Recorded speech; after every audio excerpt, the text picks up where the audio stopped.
कुछ स्वादिष्ट है बनाना तो playrecipes.com पे जरूर है आना। गरीब की थाली। मिर्जापुर नाम के गांव में बबलू और गुड्डू नाम के दो दोस्त रहते थे। वो दाल चावल गेहूं का व्यापार करते थे। दोनों में गुड्डू बड़ा ही लालची था और हमेशा अपना माल बढ़ा चढ़ाकर महंगा बेचता था। बबलू हमेशा सही दाम में ही अपना माल बेचता था। वो हमेशा गरीब और बूढ़े लोगों की मदद भी करता था। दोनों हमेशा साथ में ही अपना माल लेकर जाते, लेकिन बबलू का ज्यादा माल बेचा जाता और गुड्डू का हमेशा की तरह कम। अरे बबलू, हम दोनों का अनाज तो एक जैसा है, फिर भी तुम्हारा सारा माल खत्म हो जाता है और मेरा हमेशा बच जाता है। गुड्डू भाई, तुम हमेशा तुम्हारा अनाज बहुत महंगे दाम में बेचते हो। ज्यादा महंगा अनाज बेचोगे तो तुम्हारा सारा अनाज कैसे बेचा जाएगा? अरे बबलू, दिन रात हम लोग एक गांव से दूसरे गांव जाते हैं, इतनी मेहनत करते हैं तो दाम तो अच्छा मिलना ही चाहिए ना। हाँ, लेकिन मूल भाव से ज्यादा कीमत कौन देगा? गुड्डू भाई, गरीब लोग कैसे इतने पैसे चुकाएंगे? हाँ बबलू, तू रहने दे, तू मुझे मत सिखा, चल तेरा काम कर। ऐसा कहकर दोनों एक गांव में जाकर उस गांव के दो हिस्से कर लेते हैं और अलग अलग दिशाओं में अपना अपना अनाज बेचने की कोशिश करते हैं।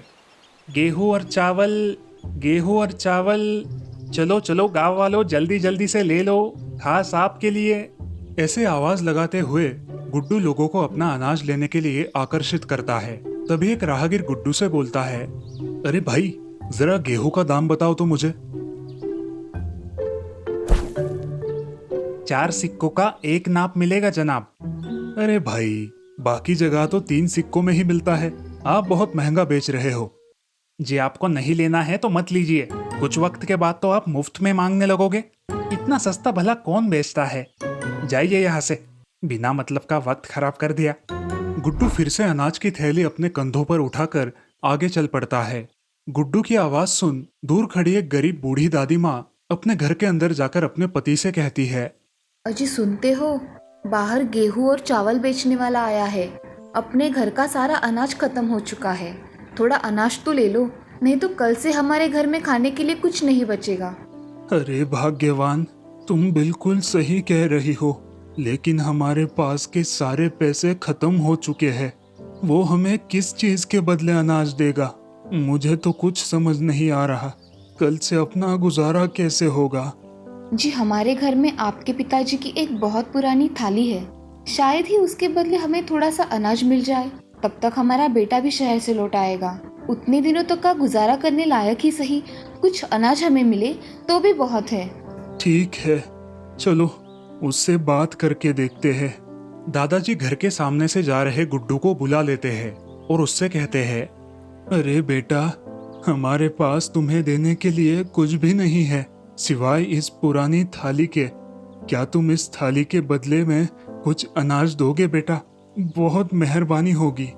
गुड्डू वो मैली खराब थाली देखता है और बोलता है, अरे बाबा जी, इस थाली के बदले तो एक मुट्ठी भी अनाज नहीं आएगा।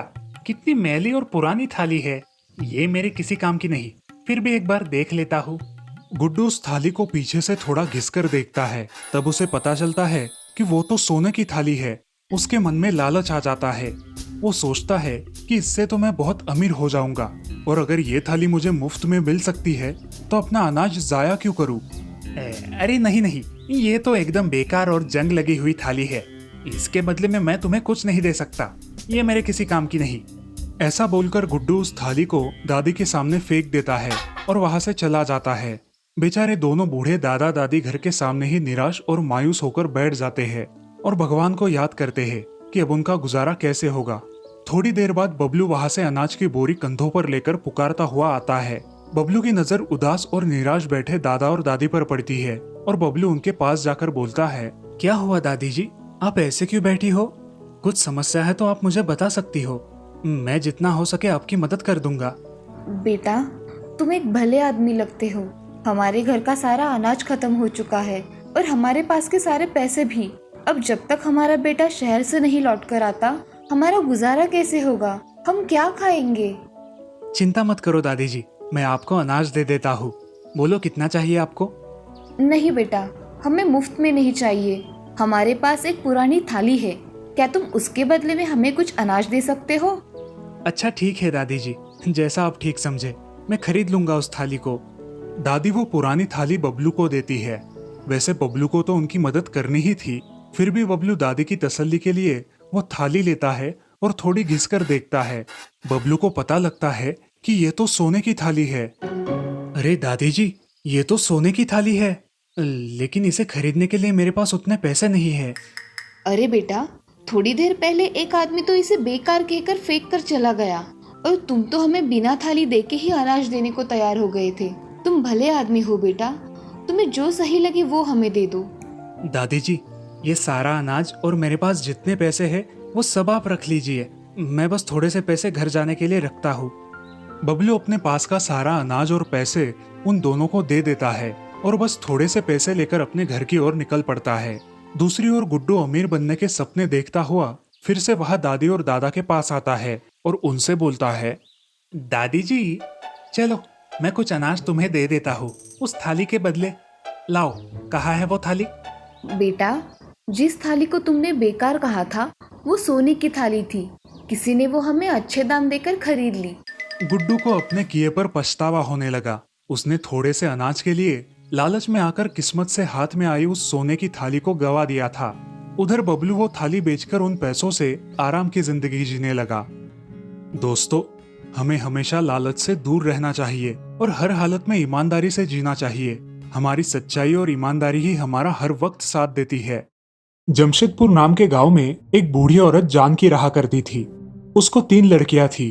पहली का नाम था दिशा, दूसरी का नाम था जिया और तीसरी का नाम था गीता। जानकी अपनी दोनों बेटियों से बहुत प्यार करती थी, लेकिन छोटी बेटी गीता से वो नफरत किया करती थी, क्योंकि उसका जन्म होने के बाद उसके पिताजी गुजर गए थे और उनके कमाने का जरिया भी खत्म हो गया था। जानकी उसे बहुत भला बुरा कहती, मगर गीता अपनी माँ होने के कारण उसे उल्टा जवाब नहीं देती थी। जानकी गीता को झूठा खाना दिया करती थी, उसे फटे पुराने कपड़े दिया करती थी। उसकी बहनें भी उसके साथ इसी तरह का व्यवहार करती थी। इन सब के कारण गीता बहुत उदास थी, मगर वो कुछ नहीं बोलती थी। अरे दिशा, जिया, जरा फल भी खाया करो, कैसी हो गई हो? ये सब गीता कोने में खड़ी देख लेती है। वो मन ही मन बहुत उदास हो जाती है और बाहर जाके रोने लगती है। तभी जानकी उसे आवाज लगाती है, अरे ओ गीता, कहाँ मर गई तुम? ये काम कौन करेगा? चल उठा ये प्लेट और ले जा। वो झूठे फल देख गीता रोने लगती है और वो सारे फल पंछियों को डाल देती है। ऐसे ही बहुत दिन बीत जाते हैं। भरपेट खाना ना मिलने की वजह से गीता की तबीयत भूख के मारे खराब हो जाती है, मगर घर के सारे काम उसे ही करने पड़ते हैं। एक दिन वो हमेशा की तरह अपने काम कर रही थी। तभी हम ये चिकन के सारे पीस खा लेते हैं और बचा हुआ उस गीता के लिए रख देते हैं। ये सही बात है, ऐसा ही करेंगे, चलो। ऐसा बोल के दिशा और जिया वहां से चली जाती है। अब गीता वहां आती है और मेज पर पड़े चिकन के खाए हुए पीस देखकर उसे बहुत बुरा लगता है। उसकी वो खाने की इच्छा भी नहीं होती। वो सारा खाना एक प्लेट में निकालकर अपने घर के बाहर कुत्तों को खिला देती है। वो एक बड़ी पहाड़ी पर चली जाती है और जाते समय अपने हाथ में एक लकड़ी की काठी लेकर जाती है। पहाड़ी पर पहुंचकर वो एक जगह बैठ जाती है और फूट फूट कर रोने लगती है। बहुत देर हो जाने के बाद उसे वहां से एक आवाज आती है, गीता, गीता, मेरी बच्ची, तुम क्यों रो रही हो? क्या हुआ है? कौन हो आप? आपको मेरा नाम कैसे पता? मैं जादुई दादी हूँ। मेरे पास जादू है। मैं मेरे जादू से कुछ भी कर सकती हूँ। तुम्हें क्या हुआ है बताओ? जादुई दादी, मेरे घर में माँ और 2 बहनें रहती है। वो मुझसे सौतेलों सा व्यवहार करती है। मैं उनके लिए उनके सारे काम करती हूँ, फिर भी मुझसे वो ऐसा व्यवहार करती है। मैं क्या करूँ? मुझे हमेशा झूठा खाने को देती है। आज भी मैं बहुत भूखी हूँ, मुझे खाना चाहिए। अच्छा, तो ये बात है। तुम यहाँ पहाड़ी पर आई थी, तब तुम हाथ में क्या लेकर आई हो? बताओ जरा। मैं हाथ में एक लकड़ी लेकर आई हूँ अपने संरक्षण के लिए। बाकी तो मेरे पास कुछ भी नहीं है। तुम्हारे हाथ में जो लकड़ी है वो हमेशा की तरह लग रही है क्या? देखो जरा। हाँ दादी, आज थोड़ी अलग सी लग रही है, मगर इससे क्या होगा? मुझे खाना तो नहीं मिलेगा ना?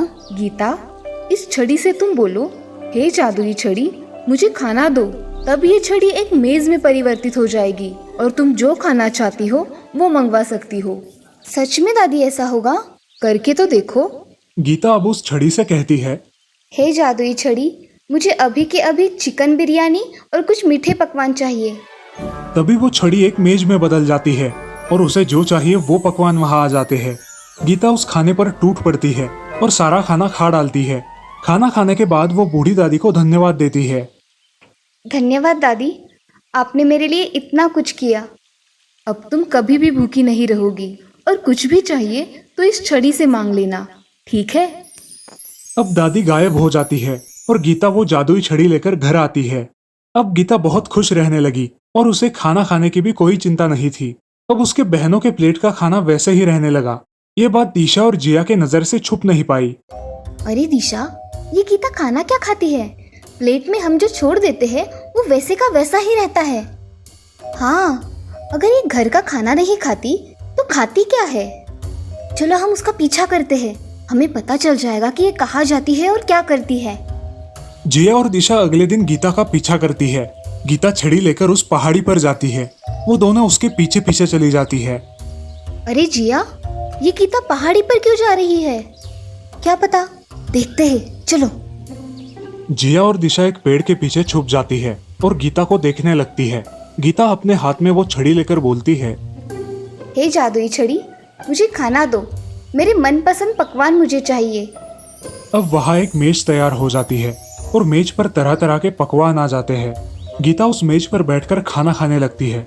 तभी दिशा जिया से कहती है, अरे ये गीता के पास क्या जादुई छड़ी है क्या? अरे ये तो सच में जादुई छड़ी है। ये गीता की बच्ची यहाँ खाना खाती है, इसलिए घर का खाना नहीं खाती। चलो ये बात हम माँ को बताएंगे। चलो। दोनों बहनें घर जाकर अपनी माँ को सारी सच्चाई बता देती है। अरे माँ, उस गीता के पास एक जादुई छड़ी है। वो छड़ी जो मांगो वो देती है। हाँ माँ, सच में, हमने हमारी आंखों से देखा है। अच्छा, ऐसी बात है, इसीलिए ये कलमुही घर का खाना नहीं खाती है। आने दो इसे, आज देखती हूँ। जानकी गीता का इंतजार करती है। जब गीता घर आती है, अरे ओ गीता, कहाँ चली गई थी? आने में बड़ी देर कर दी। माँ, मैं उस पहाड़ी पे गई थी, वहाँ मेरा मन लगता है, इसीलिए वहाँ जाती हूँ। बाकी कुछ नहीं है माँ। अच्छा, बहुत बड़ी हो गई हो, अपने माँ से झूठ बोलने लगी हो। मुझे सब पता है कि तुम क्या करती हो, झूठ बोल रही हो। नहीं माँ, मैं झूठ नहीं बोल रही हूँ, मैं सच बोल रही हूँ। अच्छा, तुम झूठ नहीं बोल रही तो इस छड़ी का तुम क्या करती हो? पहाड़ी पे जाते समय मेरे संरक्षण के लिए मैं इसे अपने पास रखती हूँ। अच्छा, तो दो ये छड़ी, इसे मैं मेरे पास रखती हूँ। ऐसा कह के जानकी वो छड़ी गीता से छीन लेती है और जानकी उस छड़ी के 2 टुकड़े कर देती है। वो टुकड़े वो गीता को देती है। ये देख गीता बहुत रोने लगती है। आपने ऐसा क्यों किया माँ?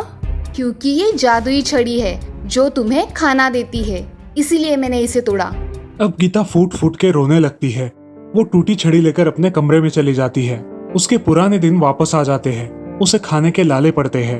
अब वो पहले की तरह ही भूखी रहने लगी थी। एक दिन वो फिर से उस पहाड़ी पर चली जाती है और वहां बैठकर फूट फूट कर रोने लगती है। बहुत देर हो जाती है। उस पहाड़ी पर बहुत बड़ा प्रकाश छा जाता है और वहां वो जादुई दादी वापस आ जाती है। क्या हुआ गीता, आज फिर से यहाँ फूट फूट कर रो रही हो? दादी, मेरी ये जादुई छड़ी मेरी माँ ने तोड़ डाली है। अब मेरी हालत पहले जैसी ही हो गई है। मुझे खाने को कुछ भी नहीं मिलता। अब मैं क्या करूं?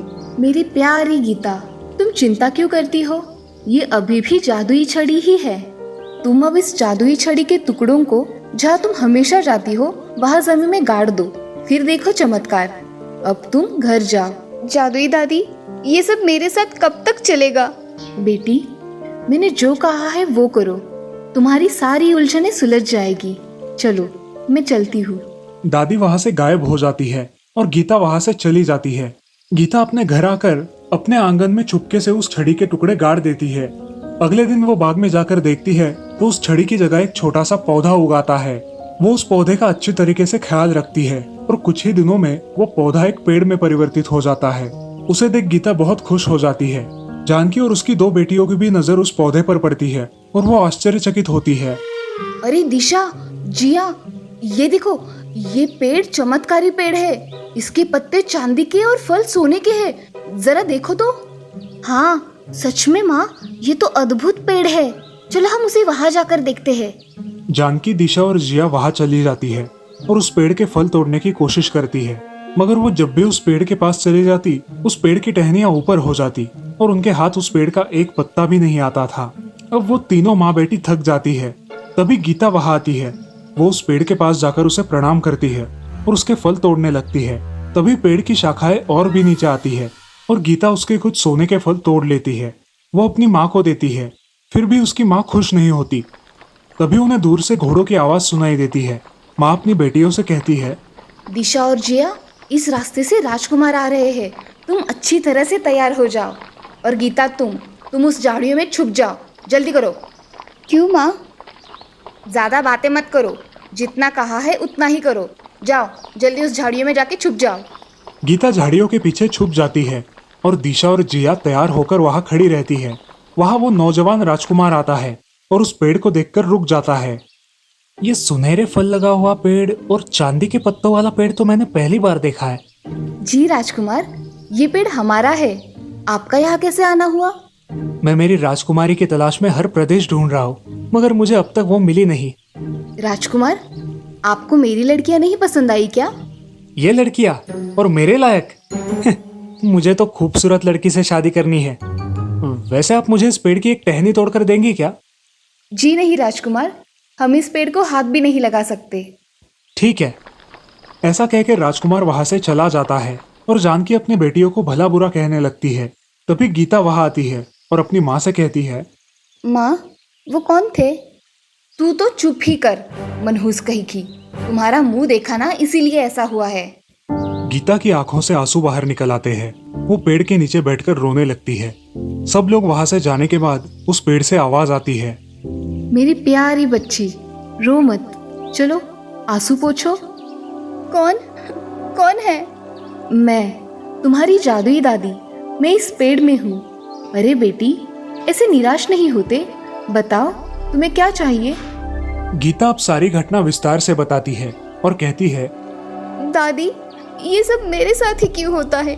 आज मुझे पहली बार एक राजकुमार पसंद आया था और वो भी मेरे नसीब में नहीं है। अरे बेटी, मायूस मत हो। तुम ऐसा करो कि रात के समय तुम अकेले यहाँ इस पेड़ के पास आ जाओ। बाद में मैं जैसा बताऊंगी वैसा ही करो। गीता अपने आंसू पोंछकर अपने घर चली जाती है। गीता घर के सारे काम पूरे करके अपने कमरे में सोने जाती है और रात होने का इंतजार करती है। जब रात हो जाती है तब गीता उस पेड़ के पास चली जाती है। उस पेड़ में से अब दादी की आवाज आने लगती है, आओ बेटी गीता, अब तुम मेरे पेड़ की एक टहनी तोड़ो और इस पेड़ के सामने आके खड़ी हो जाओ। पेड़ को हाथ लगाते ही उसके कपड़े मलमल के बन जाते हैं और उसके पोशाक पर हीरे लग जाते हैं। गीता अब उस रूप में बहुत सुंदर लगती है। गीता, अब तुम इस पेड़ का एक पत्ता तोड़ो और देखो क्या होता है। पत्ता तोड़ते ही वो पत्ता बहुत बड़ा बन जाता है और दादी गीता से कहती है, गीता, अब तुम इस पत्ते पर बैठ जाओ। ये पत्ता तुम्हें तुम्हारे राजकुमार के पास ले जाएगा और तुम उसे ये टहनी दिखा दो। गीता बहुत ही सुंदर दिखने लगती है। तब गीता उस चांदी के पत्ते पर बैठकर राजमहल में राजकुमार के कक्ष के पास खड़ी हो जाती है और उसे आवाज लगाती है, राजकुमार, राजकुमार, तुम कहाँ हो? देखो, मैं आ गई। राजकुमार अपने कक्ष से बाहर आ जाता है और वो गीता को देखते ही रहता है। राजकुमार, मैं आपके लिए ये सुनहरे पेड़ की टहनी तोड़ लाई हूँ। क्या बात है! हे सुंदर लड़की, क्या तुम मुझसे शादी करोगी? अब गीता बहुत रोने लगती है और अपनी सारी कहानी राजकुमार को बताती है। चिंता मत करो मेरी प्रिय, तुम्हारी माँ और बहनों को मैं कल ही कारावास में डाल दूंगा। नहीं राजकुमार, आप क्रोधित मत होइए। वो मेरी माँ और बहनें हैं, इसीलिए आप उन्हें छोड़ दीजिए। वो मेरा अतीत था और मेरा आज आप हो मेरे राजकुमार।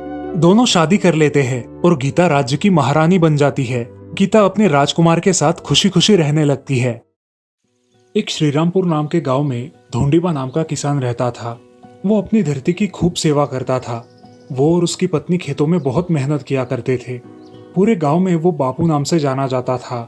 धरती माँ भी उस पर बहुत खुश थी। उसके खेतों में सोने जैसी खूब फसल आया करती थी। गांव के लोग उसकी बहुत स्तुति किया करते थे। कितना अच्छा है बापू। मगर भगवान भी देखो कैसे करता है। जिसको चाहिए उसको संतान नहीं देता और जिसे नहीं चाहिए उसे ढेर सारी संतानें देता है। अजब न्याय है भगवान का।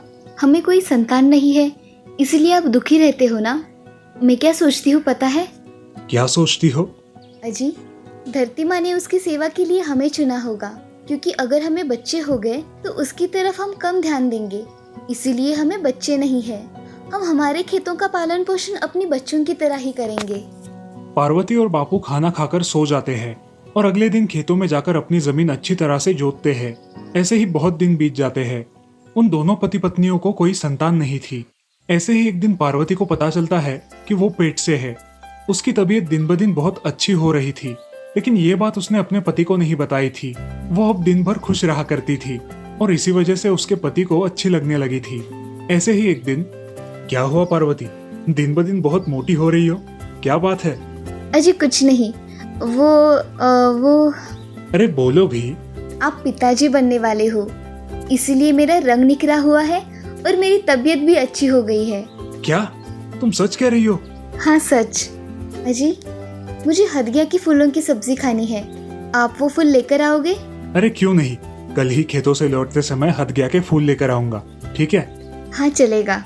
बापू अगले दिन पार्वती के लिए हदगिया के फूल ढूंढते ढूंढते पूरा गांव घूमता है, लेकिन उसे वो कहीं नहीं मिलते।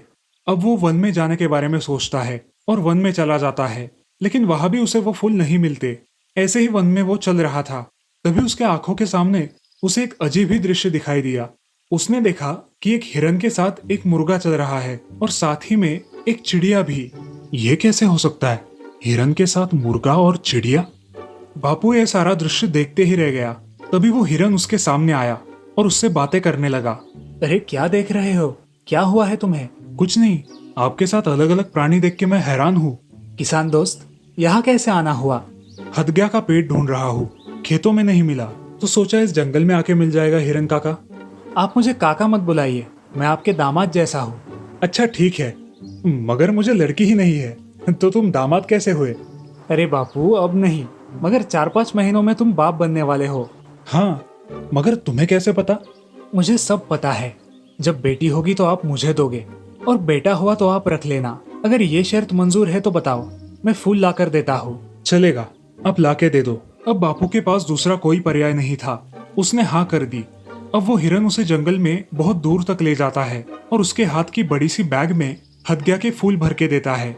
बापू वो थैली लेकर घर आता है और मन ही मन लड़का हो ऐसी दुआ करता है। कुछ महीने बीत जाते हैं और पार्वती को कुछ महीनों बाद एक सुंदर लड़की होती है। ये खबर हिरन तक पहुंच गई और ऐसे ही एक दिन हिरन उनके दरवाजे पर आ टपका। आपको लड़की हुई और आपके वादे के मुताबिक आपको ये लड़की मुझे देनी होगी। आज मैं उसे लेने आया हूँ। अरे हिरन, मुझे कुछ समय दो अपनी बेटी के साथ। अपनी बेटी के साथ कुछ पल रहने दो। इतने दिनों बाद मेरे घर में कोई बच्चा हुआ है और तुम अभी उसे लेके जाने की बात कर रहे हो। जब बड़ी हो जाएगी तब तुम लेकर जाना। ठीक है, मगर बड़ी हो जाने के बाद उसे मैं ही ले जाऊंगा। बापू निश्चिंत हो जाता है और अपनी बेटी के साथ बहुत मजे से रहने लगता है। उसकी बेटी मेघा अब बड़ी हो गई। उसने उसे खूब पढ़ाया लिखाया। फिर बहुत दिनों के बाद वही हिरन उनके घर वापस आता है, लेकिन इस बार भी बापू हिरन को देख के कोई ना कोई बहाना बना ही लेता है। ससुर जी, अब कोई बहाना नहीं चलेगा। अब आपको आपकी लड़की मुझे देनी ही होगी। अरे हाँ, दे दूंगा, मगर ऐसे कैसे दे दूं? तुम परसों आओ, मैं पंडित जी को बुलाकर तुम दोनों की शादी करवा दूंगा, फिर तुम उसे लेकर जाओ। हिरन खुशी खुशी अपने वन में लौट जाता है और बापू के दिमाग में एक युक्ति आती है। वो पार्वती से कहता है, मैं सोच रहा हूँ कि मेघा को उसकी नानी के घर छोड़ाता हूँ। इससे मेघा का पता उस हिरन को नहीं चलेगा और हमारी मेघा हमारे ही पास रहेगी। चलेगा, ऐसा ही करेंगे। आप उसे उसके नानी के घर छोड़ के आ जाओ। बापू अगले ही दिन अपनी लड़की को लेके सुबह सुबह निकल पड़ता है। रास्ते में उन दोनों को बहुत घना जंगल लगता है। चलते चलते दोनों बहुत थक गए थे। थक कर वो एक जगह बैठ जाते हैं और तभी मेघा की नजर एक सुंदर बाग पर पड़ती है और वो अपने पिता से कहती है, पिताजी, क्या मैं वो बाग में से कुछ सुंदर फूल लेकर आऊं? बापू बेटी की कोई बात नहीं टालता था। हाँ हाँ जाओ, मगर जल्दी आना फूल लेकर। हाँ पिताजी, जल्द ही लौटूंगी। अब मेघा फूल तोड़ने में व्यस्त हो जाती है और अपनी ही धुन में चलते चलते उस बाग के बहुत अंदर तक चली जाती है। वहां उसे एक बड़ी गुफा दिखाई देती है। वो गुफा के अंदर जाती है। गुफा के अंदर उसे एक हिरन दिखाई देता है। अब वो उस हिरन के पीछे पीछे चलने लगती है। ये सब हिरन ने बिछाया हुआ जाल था। अब मेघा हिरन के पीछे पीछे एक राजमहल में चली गई। इधर बापू अपनी लड़की को ढूंढते ही रहे। बहुत समय हो गया, लेकिन उन्हें वो कहीं नहीं मिली। अब उन्हें चिंता होने लगी। उस हिरन का एक छोटा सा राज्य था जिसमें कुछ सूबेदार थे। हिरन यहाँ का प्रधानमंत्री था और उस राज्य के राजा थे महासंभार। उनकी जनता भी बहुत थोड़ी सी ही थी। एक डायन की श्राप की वजह से वहाँ के सभी इंसान प्राणी बन गए थे। वो मुर्गा हिरन का मंत्री था और वो चिड़िया उसकी दासी थी। हिरन का राजमहल बहुत सुंदर था। अब हिरन और मेघा उनके राजमहल में आए। चलो मैं तुम्हें एक अजूबा दिखाता हूँ। और कौन सा अजूबा देखने का बाकी है? हिरन अपने कपड़े उतारता है और अचानक एक सुंदर युवक में बदल जाता है। मेघा उसे देखती ही रहती है। तुम तो मनुष्य हो हमारे जैसे। हम आपके जैसे ही है, फर्क सिर्फ इतना है कि हमें 4 पैर है और आपको 2 पैर है। मगर आप तो मनुष्य हो, फिर आप ये हिरन का भेष बनाकर क्यों घूमते हो? हमारे गांव में एक डायन है, उसके श्राप से हम सारे लोग प्राणियों में परिवर्तित हो गए हैं और जब तक वो जिंदा है तब तक हम लोग ऐसे ही रहेंगे। अब मेघा हिरन के साथ उसी महल में रहने लगी। ऐसे ही बहुत दिन बीत गए। एक दिन हिरन कुछ काम से बहुत दिनों के लिए बाहर जाने वाला था और मेघा घर पे अकेली रहने वाली थी। ऐसे ही एक दिन उनके महल के दरवाजे पर कोई ठकठकाने लगा। बाहर हिरन होगा ये सोचकर मेघा ने दरवाजा खोला। उसने देखा कि बाहर एक बूढ़ी औरत एक लड़की के साथ आई हुई है। आप कौन है और यहाँ क्यों आई है? मैं हिरन की मौसी हूँ और ये मेरी बेटी है। अब वो बूढ़ी औरत और वो लड़की महल में रहने लगी। मेघा उन दोनों की बहुत सेवा करती थी, मगर उस बूढ़ी औरत की और उस लड़की की एक खासियत थी। जब मेघा सो जाए तब वो छुपके से खाना खाया करते थे। ऐसे ही कुछ दिन बीत जाते हैं। एक रात मेघा को प्यास लगती है और पानी पीने के लिए वो अपने कमरे से बाहर आती है। वो रसोई घर में जाकर देखती है तो वो बूढ़ी औरत अपने सामने एक बहुत बड़ी थाली लेकर बैठी है जिसमें चावल और मांस के बहुत टुकड़े हैं और वो उसे इस तरह से खा रही है जैसे बहुत दिनों से भूखी हो। ये सब देखकर मेघा बहुत डर जाती है। इस लड़की को कल हम भून कर फ्राई करके खा लेंगे। हाँ, कल तो अच्छी मेजबानी मिलेगी ना। मेघा उनकी ये बातें सुन लेती है और वहाँ से भागकर अपने कमरे में चली जाती है। ये बुढ़ी मौसी हिरन की मौसी नहीं, ये तो वो श्राप देने वाली डायन है जो कि अब मुझे खा डालेगी। अब मैं क्या करूं? अगले दिन वो बूढ़ी औरत कुछ काम से बाहर जाने वाली होती है और वो उस छोटी लड़की को घर पर ही छोड़कर जाती है। इस लड़की पर ध्यान रखना, कहीं भाग ना पाए। याद है ना, इसे फ्राई करके खाना है। हाँ पता है। मेघा ये बातें सुन लेती है और बहुत चालाकी से अपनी चुनरी बाहर डाल देती है। मेघा उस लड़की को वो चुनरी लाने के लिए बाहर भेज देती है। जैसे ही वो लड़की राजमहल के बाहर जाती है, मेघा सारे दरवाजे और खिड़कियां बंद कर लेती है। वो किचन में जाकर उस डायन की थैली देखती है। उस थैली में उसे बहुत सारी जड़ी बूटियां, कुछ बम और कुछ गुड़ियां मिलती है जिन्हें देखकर वो डर जाती है। कुछ ही देर में वो डायन भी वहां आ जाती है और गुस्से से उस छोटी लड़की को ही खा जाती है। मेघा अपने छत पर जाकर ये सब देख लेती है और बहुत डर जाती है। उस डायन की थैली में उसे जो बम मिला था वो बम वो उस नीचे खड़ी डायन पर फेंक देती है। बहुत बड़ा विस्फोट होता है और वो डायन उसी में मर जाती है। अब मेघा महल के एक कमरे में जाकर खुद को बंद कर लेती है और 3-4 दिन वहां से बाहर नहीं आती। ऐसे ही कुछ दिनों बाद दरवाजे पर किसी के ठपठपाने की आवाज आती है। कौन है?